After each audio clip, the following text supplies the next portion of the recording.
Chers amis, bonjour. Certaines personnes m'ont demandé que j'apporte des précisions sur le fameux lâcher-prise, notamment afin de favoriser le voyage astral, l'extériorisation de la conscience. Effectivement, pour parvenir à de bons résultats, il est très favorable de travailler en même temps le lâcher-prise.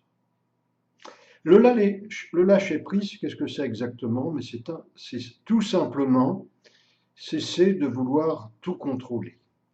Par exemple, si vous vous entraînez tous les soirs à un exercice de méditation guidée sur le voyage astral, si vous vous crispez au lieu de vous détendre, si vous cessez d'être trop fixé sur le résultat, c'est-à-dire sortir consciemment de votre corps physique, si cela est trop intense, vous risquez de parvenir au résultat inverse, vous restez bloqué, car vous ne lâchez pas suffisamment prise, vous n'êtes pas assez détendu.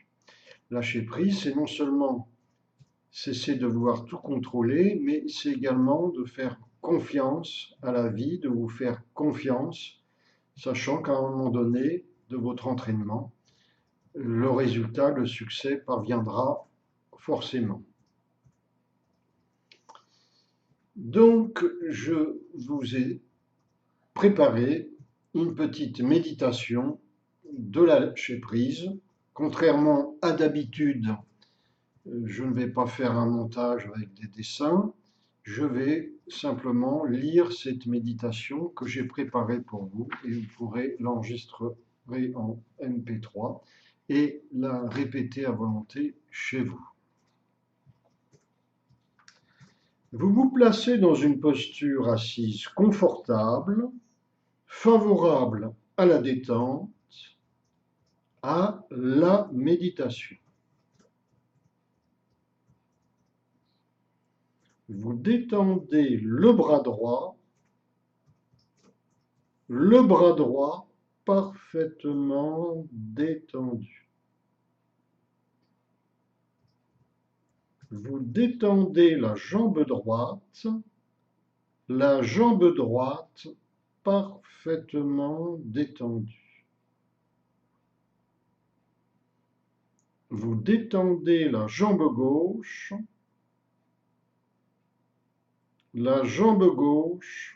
parfaitement détendue.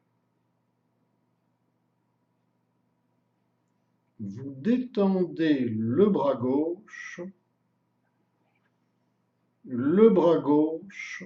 parfaitement détendu. Vous détendez les épaules et le cou. Les épaules et le cou parfaitement détendus. Vous détendez les muscles du visage, le menton,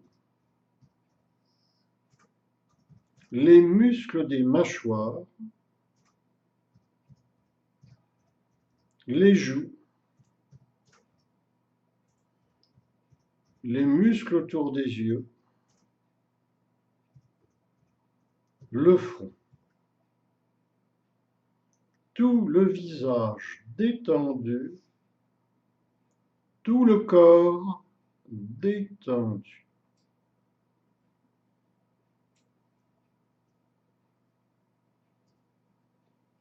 Puis maintenant, vous prenez la ferme décision d'abandonner, de relâcher tout ce qui vous encombre.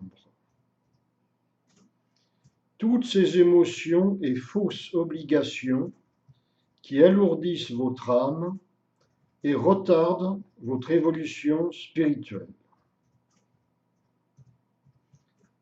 Dans cette démarche libératrice, vous décidez d'effectuer l'ascension de la montagne de votre esprit. Voyez maintenant cette montagne juste en face de vous.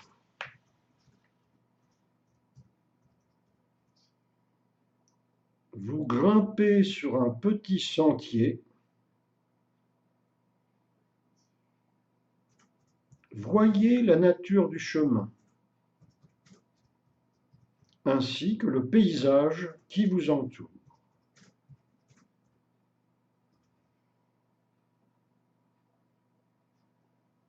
Vous montez toujours davantage,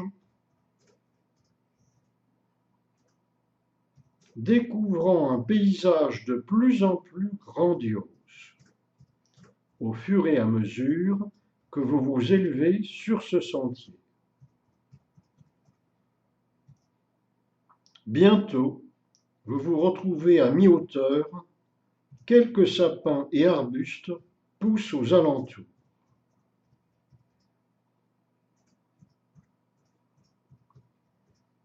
Tout en montant toujours plus haut sur cette montagne, vous vous libérez du passé, de tous vos comportements répétitifs,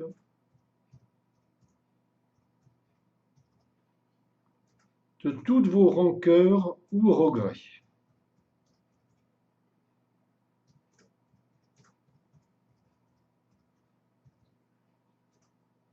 Ainsi, vous vous sentez de plus en plus avec une impression d'allègement,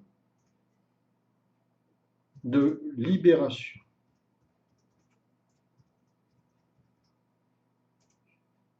Au détour du chemin, vous voyez un amoncellement de pierres, vous le dépassez et vous comprenez qu'il s'agit de ramasser une pierre symbolisant tout ce dont vous voulez vous débarrasser.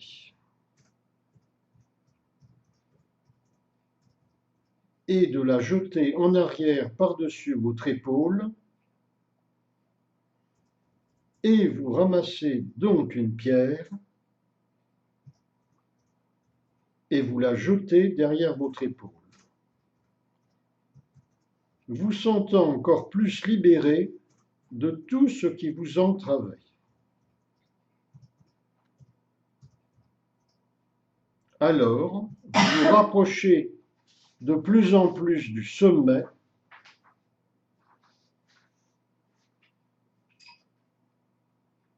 Ici, la végétation est surtout composée d'herbes qui pointent à travers les rochers.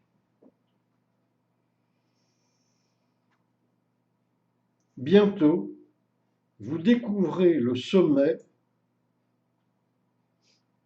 L'air est frais mais agréable. Le panorama magnifique.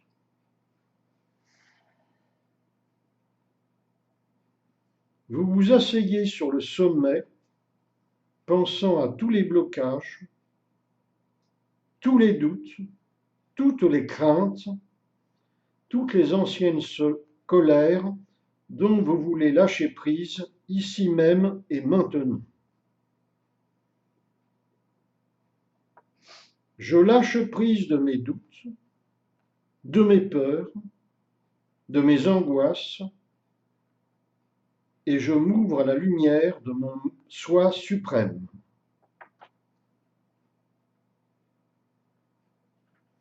Je lâche prise de tout ce que je veux contrôler et que je sais pourtant ne pouvoir jamais contrôler, et je m'ouvre à la lumière de mon soi suprême.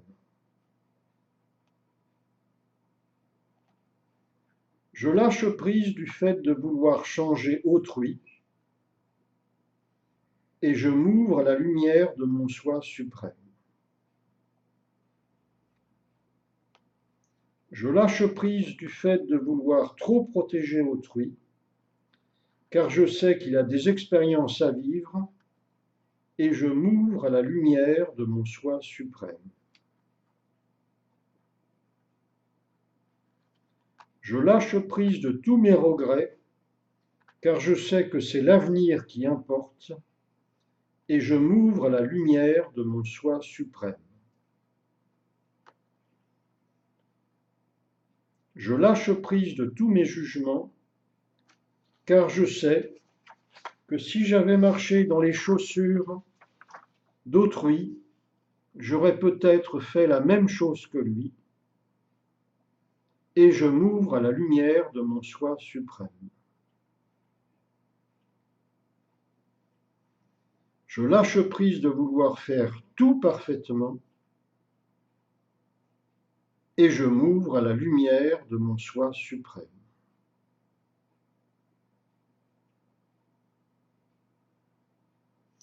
Je lâche prise enfin de tout ce qui me sépare de l'unité divine et dont je n'ai pas du tout conscience, et je m'ouvre à la lumière de mon soi suprême.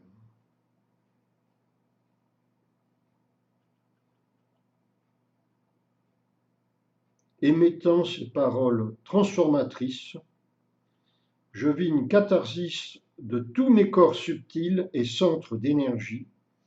Je me sens nettoyé de l'intérieur.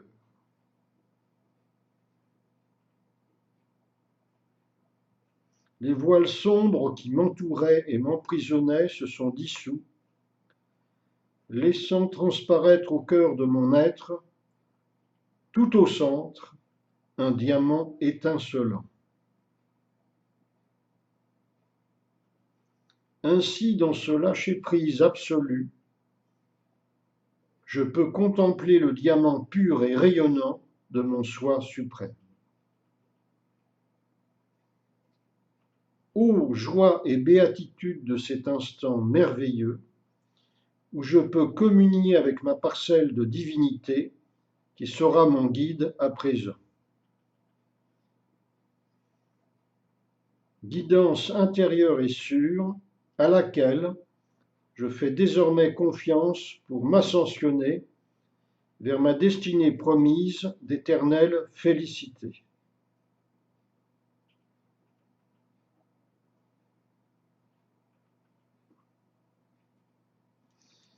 Puis reprenez bien conscience du va-et-vient de votre souffle.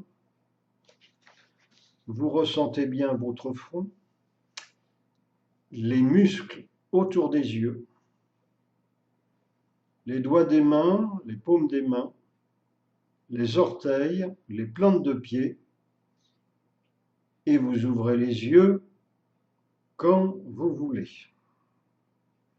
Donc, c'était un exemple de méditation guidée sur le lâcher-prise. Évidemment, comme d'habitude, pour toutes les méditations guidées que j'ai mises sur YouTube, vous pouvez modifier ces méditations selon vos propres besoins.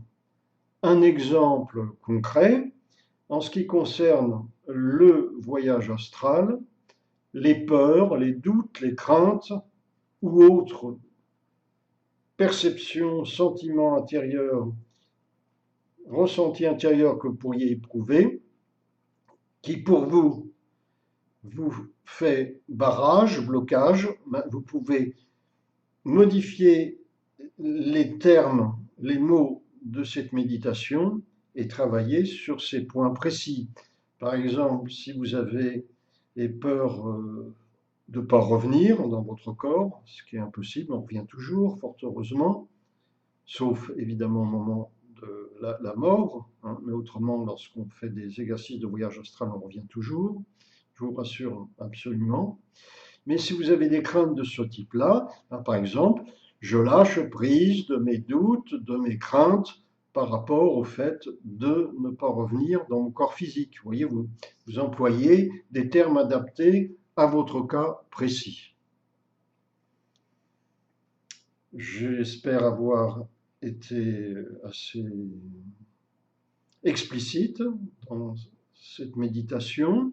Ce que je voulais préciser, j'en profite pour préciser également des réponses à d'autres questions, notamment des questions du type « il faut combien de temps pour arriver au résultat ?» Mais c'est très très variable d'une personne à l'autre.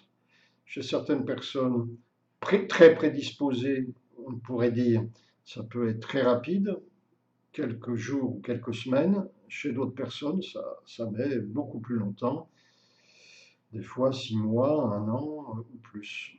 C'est variable. Le tout est de s'entraîner très régulièrement. Moi, je conseille, si possible, de se coucher de bonne heure, c'est-à-dire vers 21h30, même voire plus tôt, par exemple 21h, faire l'exercice de méditation guidé entre 21h et 21h30, se coucher, dormir. Si on se réveille au milieu de la nuit, refaire mentalement l'exercice qu'on a fait la veille au soir. Ensuite, ce qui peut arriver, ce sont deux situations différentes. Une situation où on fait l'exercice et on sort durant la pratique de l'exercice, ou alors on se rendort et à un moment donné, hop, on se retrouve sur l'autre plan. On se réveille sur l'autre plan. Très souvent, c'est comme ça que ça se produit. On se rendort et on se réveille sur l'autre plan. Alors à partir de ce moment-là, quand on prend conscience sur l'autre plan, bon, ben là on décide, voilà, de faire ceci ou cela. C'est important de bien cibler l'exercice au départ. J'entends par cibler l'exercice, voilà, je fais l'exercice pour tel but. C'est ce que j'entends par cibler. Par exemple, je veux aller voir mon ami un tel qui est en voyage à 500 km ou à 3000 km. Je vais aller le voir, voir ce qu'il fait, essayer par télépathie de lui transmettre un petit coucou. Ça, c'est pas évident. J'ai déjà réussi plusieurs fois l'expérience, mais c'est pas forcément évident parce que dans ce cas-là, ça ne dépend pas que de vous. Ça dépend aussi de la réceptivité de la personne que vous êtes allé voir, bien sûr. Vous pouvez avoir une multitude de buts différents, mais c'est très bien de décider de ce but avant de faire un exercice. Hein. C'est important. Voilà. Cela aide. Plus le but est motivant, évidemment, plus cela va faciliter le succès. Voilà. J'espère avoir été assez précis et je vous souhaite un bon entraînement et merci de participer à ces exercices. Au revoir, à bientôt.